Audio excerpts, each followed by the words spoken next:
મિત્રો આ છે એક રોજડાનું બચ્ચું અને ભાઈ માંડ કરીને આનો જીવ બચ્યો છે, કારણ કે 10-12 કૂતરાઓએ આને ઘેરી લીધું હતું.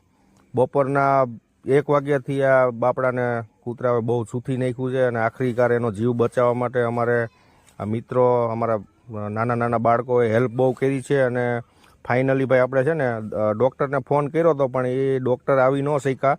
તો ફાઇનલી આપણે ભાઈ શું કહેવાય, ફોરેસ્ટ ખાતાવાળાના સાહેબો બોલાવ્યા છે. જો આ ગાડી આવી ગઈ છે બોલેરો, અને ફોરેસ્ટના સાહેબો પણ આવ્યા છે જોવા માટે. અને ફાઇનલી મિત્રો એની જોડે કોઈ દવા દારૂ તો કંઈ હતું નહીં, જોડે ઇન્જેક્શન પણ એ લોકો એને હેલ્પ કરી. અમારા છોકરાઓએ ખૂબ મદદ કરી અને ફાઇનલી એને છે ને ભાઈ બોલેરોમાં આપણે ગોંડલ રવાના કર્યું આ બચ્ચાને.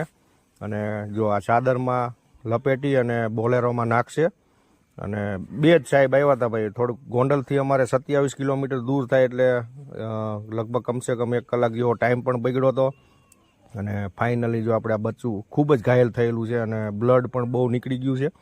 અને લગભગ 1.5 મહિનાનું બચ્ચું છે.